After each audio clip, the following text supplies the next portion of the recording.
E agora a gente vem para mais uma competição continental, que é a Libertadores. E a Libertadores não tá, né, nas oitavas de final também. Podia estar, né? Vocês sabem que eu sou um defensor aí do calendário europeu na América do Sul.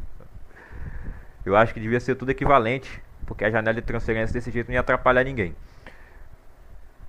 Seria justa com todo mundo. Mas a nossa Libertadores aqui está ainda no começo, né? Nem começou ainda de fato a fase de grupos. Estamos na pré-Libertadores, como chamamos aqui no Brasil. Os playoffs e o Corinthians disputando pela quarta vez essa fase.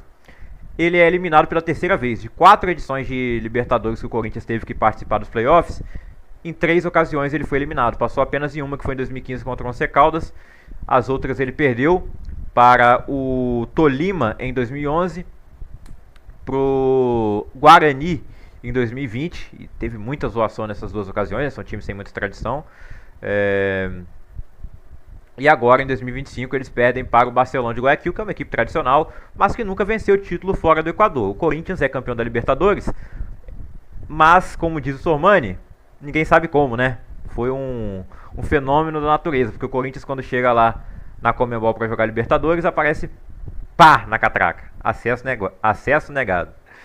Acesso negado é fogo. Corinthians não tem essa tradição, muita dificuldade quando tem que passar principalmente pela pré-Libertadores, e não conseguiu reverter o placar contra o Barcelona de Guayaquil. Perdeu o primeiro jogo por 3-0 no Equador, e no segundo jogo eles até vencem por 2-0, conseguem furar ali o bloqueio montado pelo segundo Castilho, o técnico exótico aí do Barcelona, né, com seu estilo diferente de se vestir. Dessa vez ele não estava tão diferente não. No primeiro jogo ele estava lá com a skin de garçom. Nesse jogo da volta ele estava mais casual, mas ainda assim diferenciado, né? E conseguiu montar ali um sistema defensivo que já era de se esperar, né? A retranca. O Corinthians consegue fazer gol 2 vezes, uma com o Félix Torres, que não comemora o gol por ter jogado já na base do Barcelona, torcer pro time, ele não comemora o gol. E o Carídio faz o segundo gol. E o Corinthians tendo no segundo tempo, né, um jogador a mais ali por bastante tempo, muitos minutos com um jogador a mais que o Barcelona. Foram 24 finalizações, o Corinthians teve volume de jogo, o goleiro do Barcelona fez algumas defesas boas e ficou faltando um gol, né? Ficou faltando um gol pro Corinthians conseguir a classificação. A arbitragem da Conmebol, como sempre, deixando a desejar, né? Assim como a arbitragem brasileira. A arbitragem sul-americana não é muito boa, sabemos disso, mas ali os acréscimos foram bizarros, porque demorou 6 minutos para confirmar o gol do Carídio e apenas 4 minutos de acréscimo foram dados. Então muita reclamação do Corinthians nesse quesito, mas não sei se seria o suficiente, né? Teve tanto tempo para fazer mais gols, não conseguiu. Será que ia fazer mais 6 minutos de acréscimo? No caso mais 2, né, para ficar justo. Ele deu 4, teria que dar 6 pelo menos. Mas eu não sei se seria o suficiente. Então o problema mesmo foi ter levado 3-0 lá. Esse foi o problema. O Corinthians jogou muito mal fora de casa lá contra a Universidade da Venezuela. Jogou muito mal fora de casa contra o Barcelona. E aí foi eliminado nisso aí. Foi eliminado no jogo da ida. Se pelo menos não tivesse acontecido aquele pênalti, talvez, né, fosse 2-0. E com 2-0 em Itaquera, o Corinthians conseguiria levar o jogo para a disputa de pênaltis.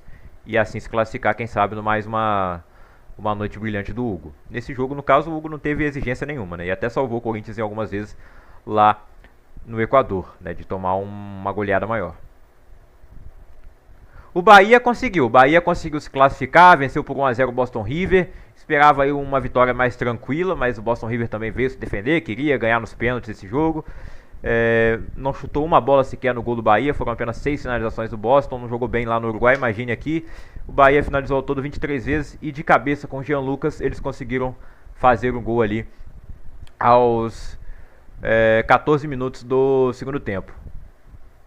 Então o Bahia está classificado para a fase de grupos da Libertadores. O time do Rogério Ceni volta a disputar a Libertadores, assim como o Alianza Lima, que passou pelo Deportes Iquique, e o Cerro Porteño, que passou pelo Melgar. 5-2 no agregado para o Cerro.